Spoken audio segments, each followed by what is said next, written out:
Welcome to the Human Capital Innovations Podcast, your go-to source for personal, professional, and organizational growth and development. We hope you tune in often for all things people management, organizational development and change, organizational leadership, and social impact related.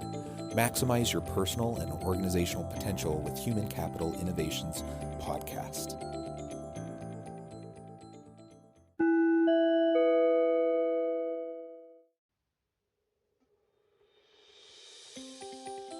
Welcome to the Human Capital Innovations Podcast. As part of our new Inspiring TED Talks series, spotlighting can't-miss TED Talks and their key takeaways, today I explore Sheryl Sandberg's famous 2010 TED Talk, Why We Have Too Few Women Leaders.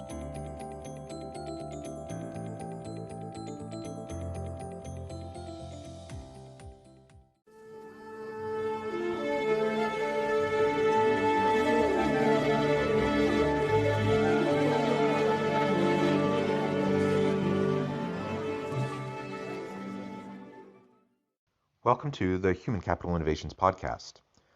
Today, as part of our Inspiring TED Talk series, I wanted to share with all of you Sheryl Sandberg's famous TED Talk about why there are too few women leaders.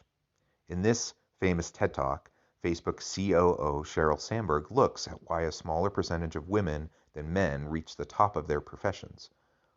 You can watch the full video by going to the link in the show notes, and to hear 3 powerful pieces of advice for women aiming for the C-suite in their industry. For those of you who may not know, Sheryl Sandberg is the Chief Operating Officer of Facebook, the founder of leanin.org, and a philanthropist. In June of 2012, she was elected to Facebook's board of directors, becoming the first woman to serve on its board. Before she joined Facebook as its COO, Sandberg was the Vice President of Global Online Sales and Operations at Google, and was involved in its philanthropic arm, Google.org. Before that, Sandberg served as the Chief of Staff for United States Secretary of the Treasury, Lawrence Summers. She is an amazing woman, an amazing executive with an incredible career, and I hope that you will all enjoy her famous TED Talk, along with some of my thoughts and commentary along the way.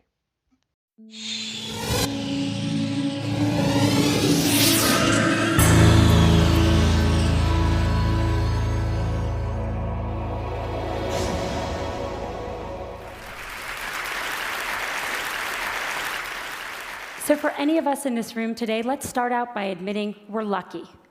We don't live in the world our mothers lived in, our grandmothers lived in, where career choices for women were so limited. And if you're in this room today, most of us grew up in a world where we have basic civil rights.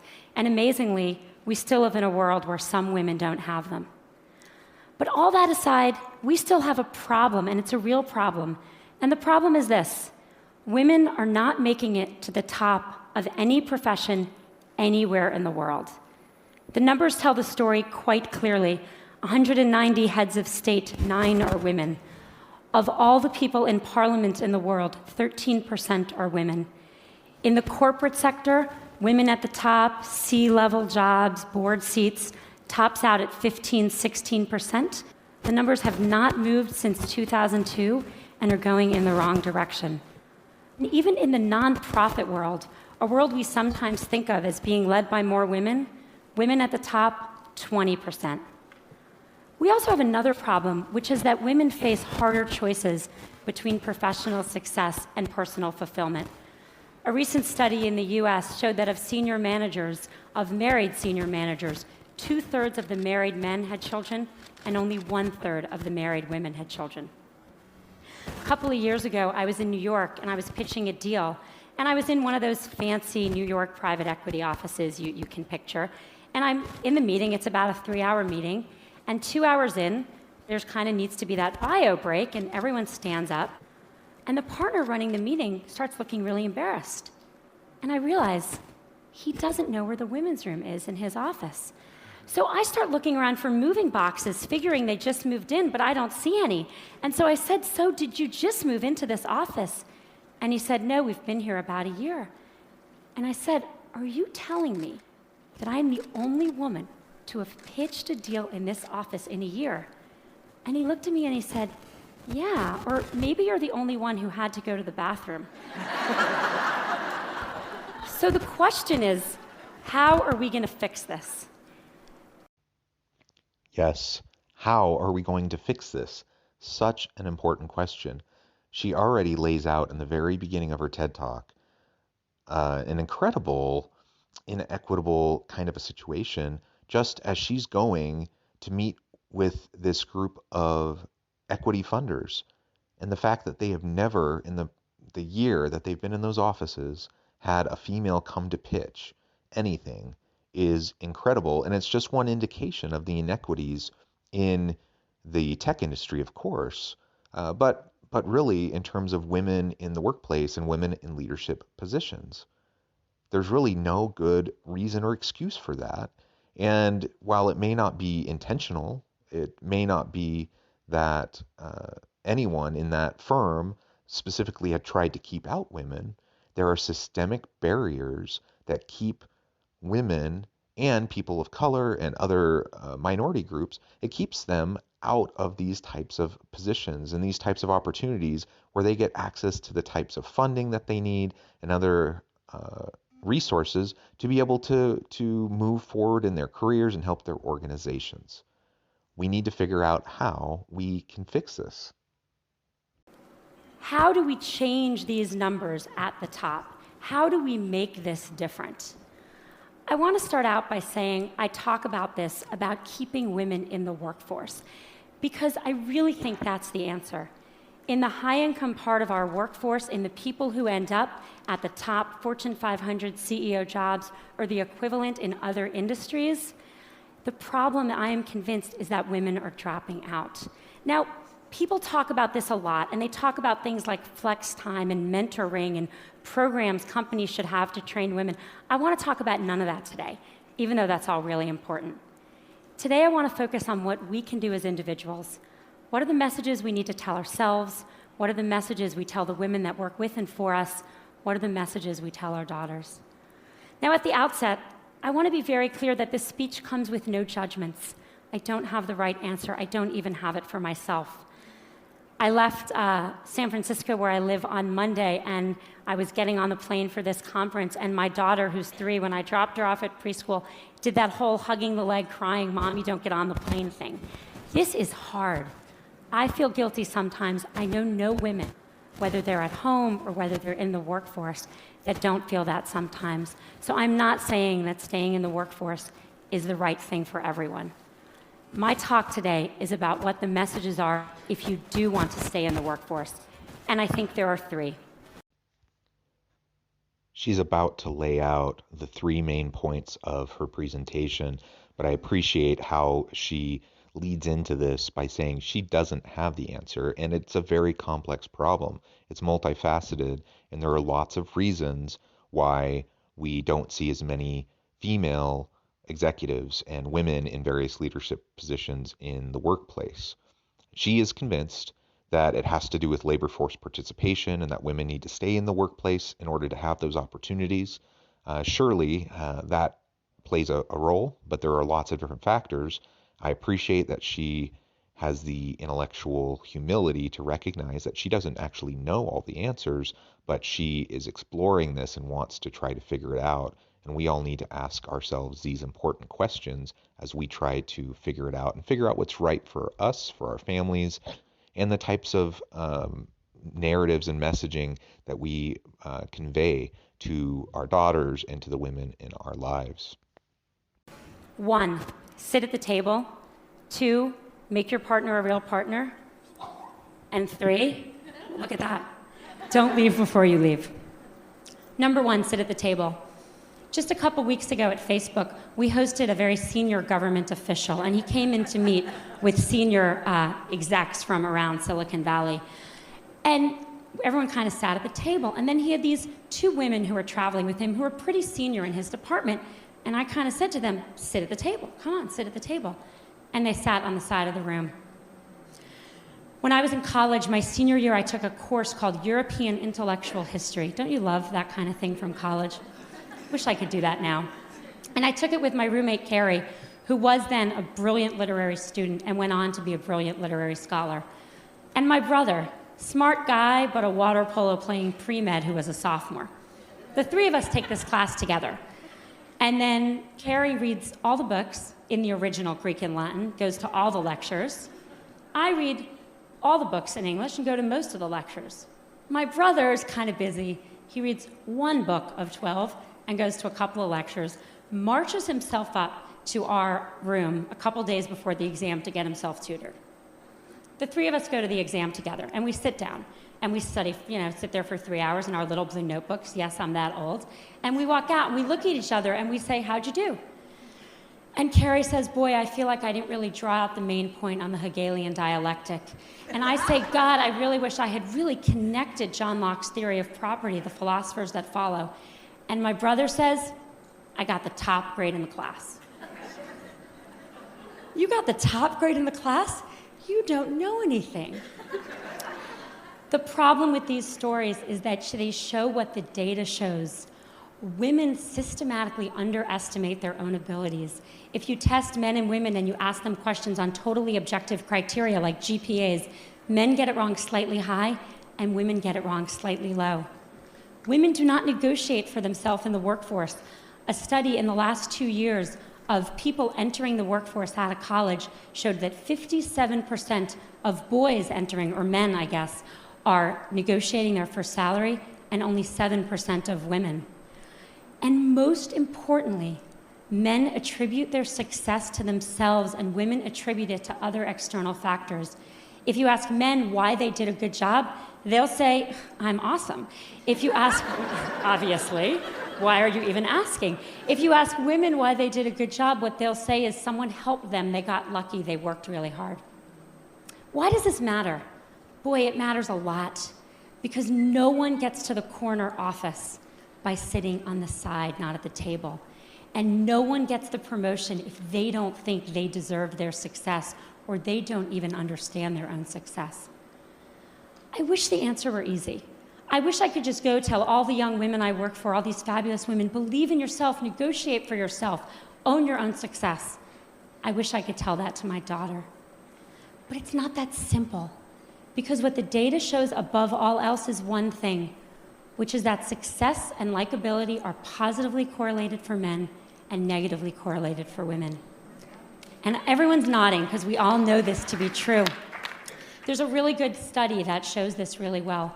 There's a famous Harvard Business School study on a woman named Heidi Roizen, and she's an operator in a in a company in Silicon Valley, and she uses her contacts to become a very successful venture capitalist. In 2002, not so long ago, a professor who was then at Columbia University took that case and made it Heidi Roizen. And he gave that case out, both of them, to 2 groups of students.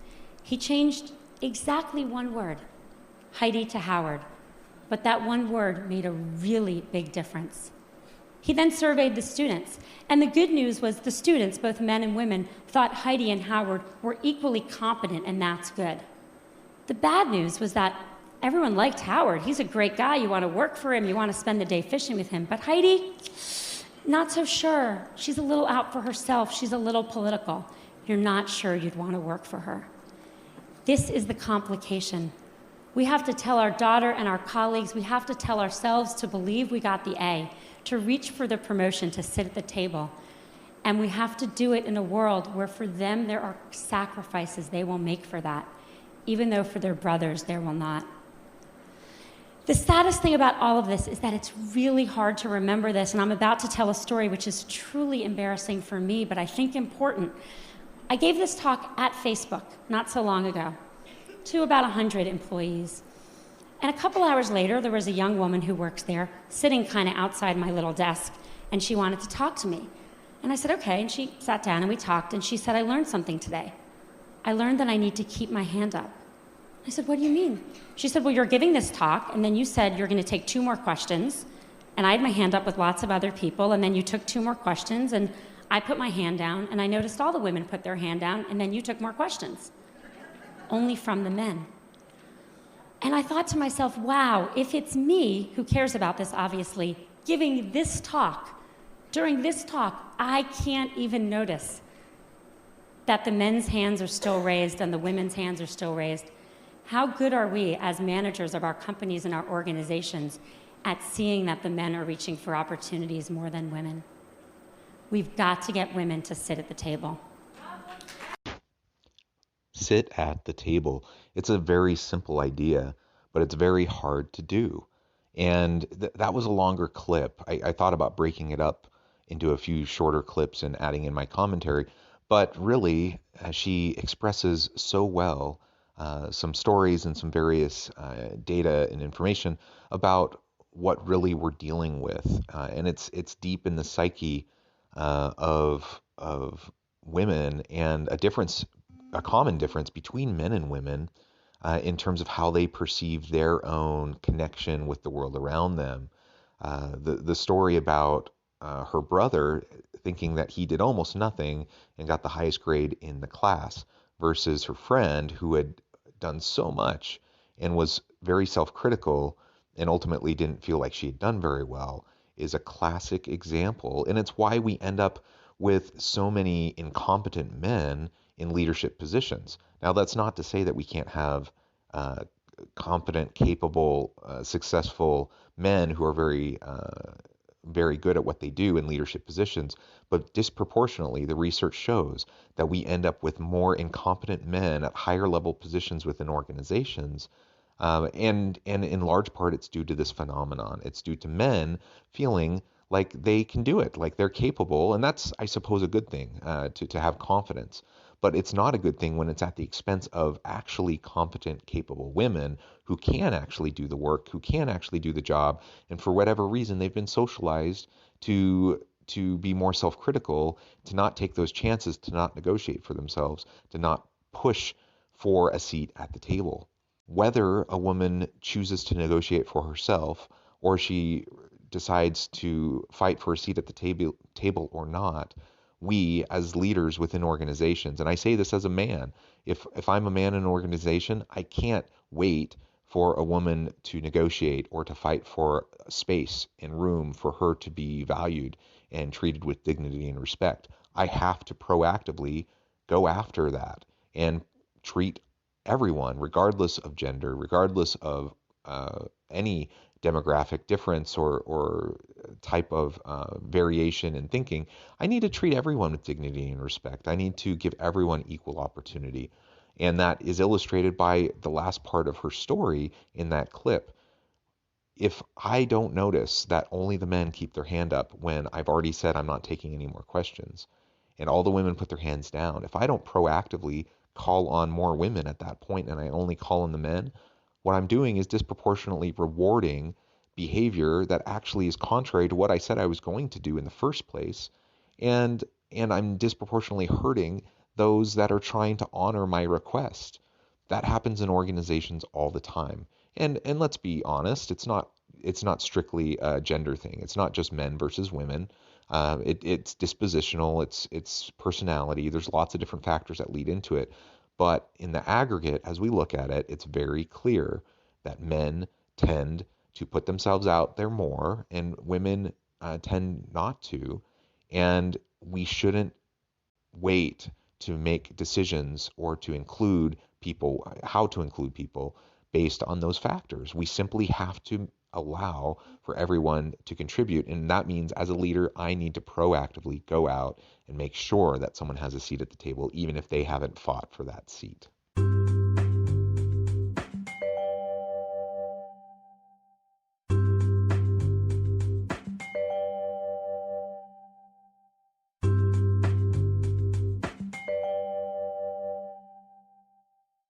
Message number 2, make your partner a real partner. I've become convinced that we've made more progress in the workforce than we have in the home. The data shows this very clearly. If a woman and a man work full-time and have a child, the woman does twice the amount of housework the man does, and the woman does 3 times the amount of childcare the man does. So she's got 3 jobs or 2 jobs, and he's got 1. Who do you think drops out when someone needs to be home more? The causes of this are really complicated, and I don't have time to go into them, and I don't think Sunday football watching and general laziness is the cause. I think the cause is more complicated. I think as a society, we put more pressure on our boys to succeed than we do on our girls. I know men that stay home and work in the home to support wives with careers, and it's hard. When I go to the mommy and me stuff and I see the father there, I notice that the other mommies don't play with him.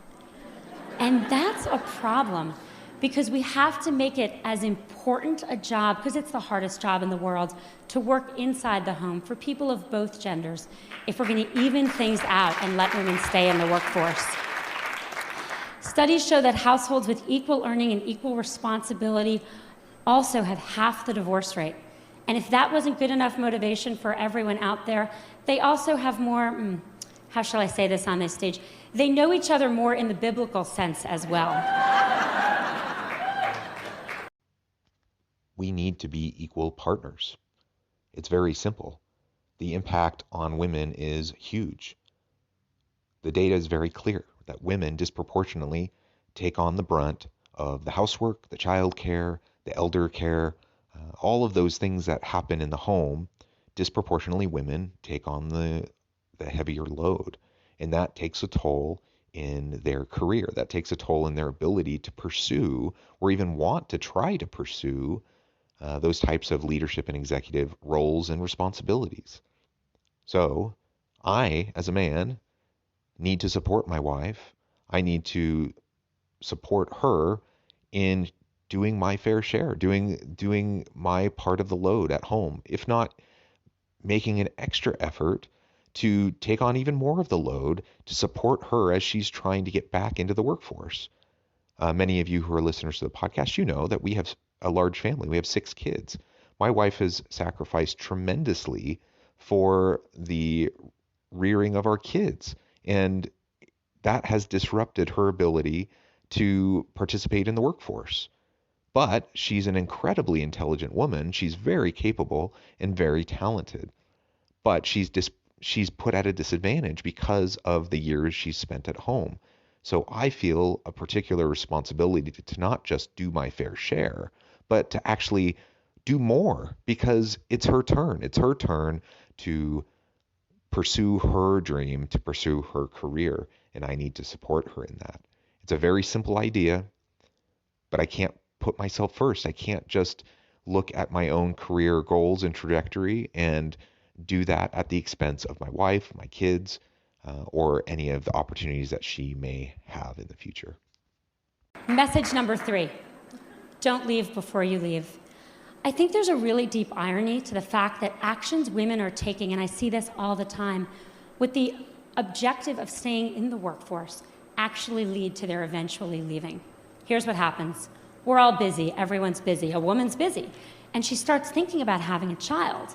And from the moment she starts thinking about having a child, she starts thinking about making room for that child.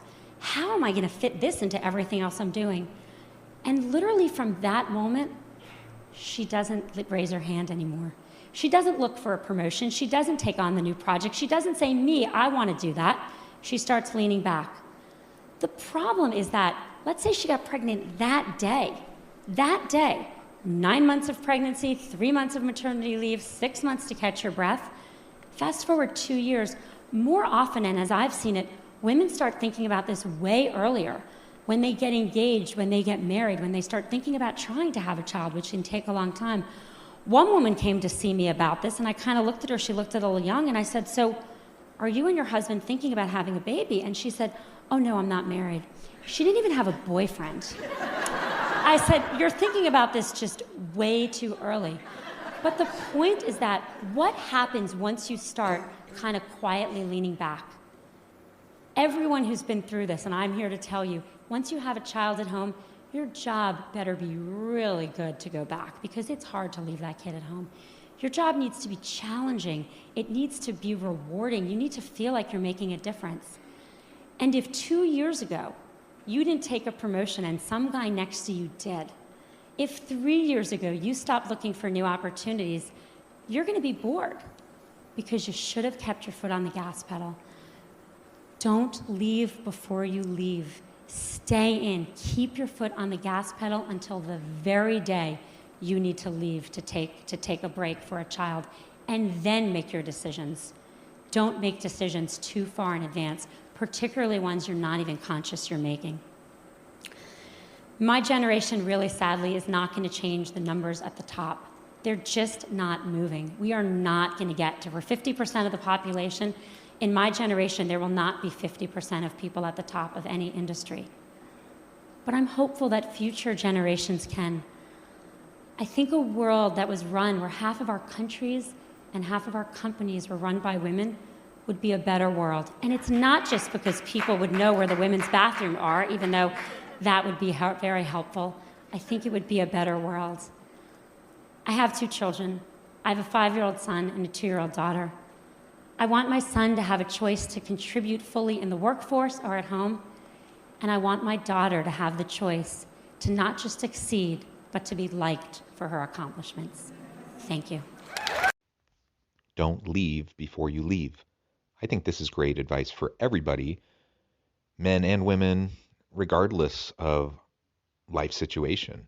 The idea is lift where you stand, bloom where you're planted. You know, if you're at a job, you may be planning for 2 years, 5 years out, but you don't know what the future's going to hold. And if you start to think about having a child as a woman, you don't know how long that's going to take. You don't know what could happen in the interim. And so bloom where you're planted, continue to explore opportunities, to develop yourself, to develop your career. And that doesn't mean that you can't make the decision to make a shift, to leave the workforce for a time, or whatever seems to work for you and your family. Those are all valid choices, valid decisions. But don't sell yourself short because you think, it's not going to matter. I'm going to have a kid. And so then you don't keep putting your foot on the gas pedal, as she says. And I found this to be true in my own life. Now, again, I'm a man. I'm a middle-aged white straight man. I have all sorts of privilege, and I recognize that.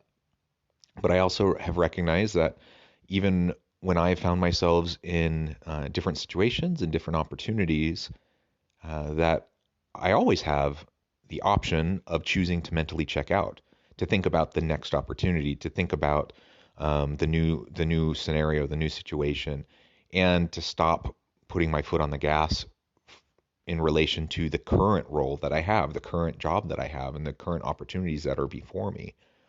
And if I can continue to do that, I'll continue to be productive, I'll continue to succeed.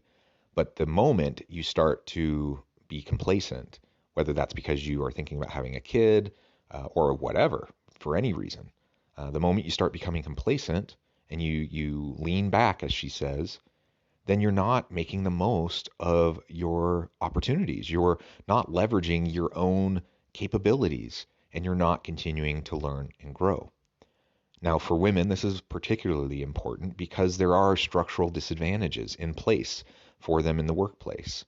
And so they're disproportionately hurt by that tendency to leave before you leave, to lean back, to start looking towards perhaps having that child, or perhaps thinking about their role in relation to perceived gender roles and what they think they should be doing in the future.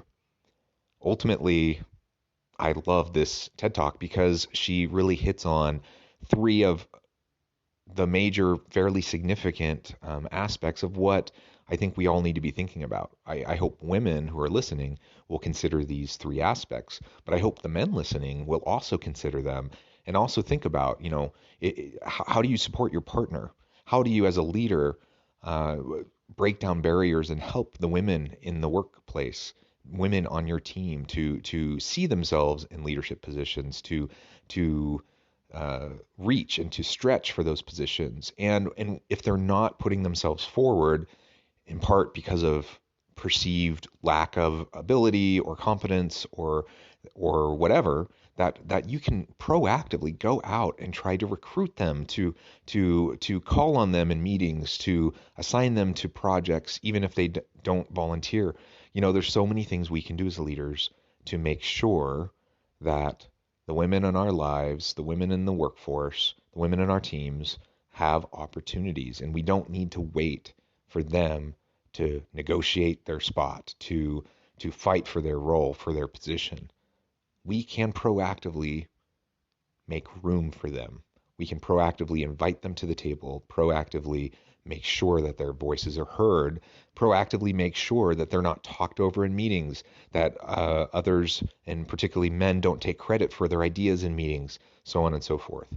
Now, there are so many aspects of this issue where we disproportionately have much greater numbers of men than women in leadership positions.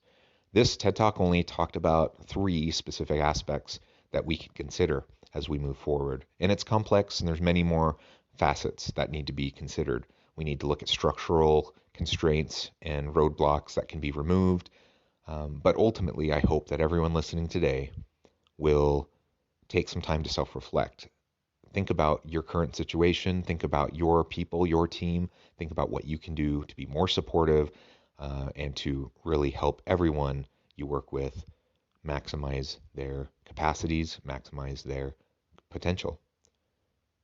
And I hope that we can always, always treat everyone with dignity and respect, regardless of race, regardless of gender, regardless of sexual orientation, regardless of any of those factors. We're all people. We're all humans. We all deserve dignity and respect. We all have innate value. And we cannot be satisfied with systems, processes, organizations, culture, society at large. We can't be satisfied when we see these types of disparities that are so blatant. I hope you enjoyed this TED Talk as much as I have over the years. I hope you'll consider it, share it with your team, and I hope everyone has a great week. Stay healthy and safe, find meaning and purpose at work each and every day. Thank you.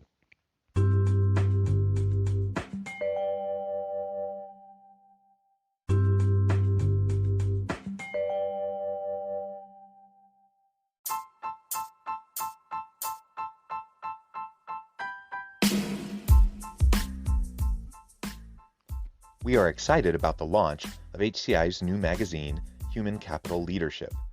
Human Capital Leadership is a free, interactive e-magazine designed to help individuals, leaders, and organizations find innovative approaches to maximize their human capital potential.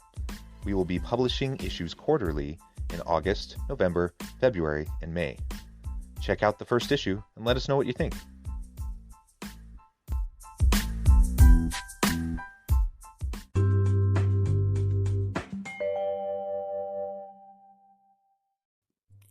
Thanks again for joining us for this episode of the Human Capital Innovations Podcast.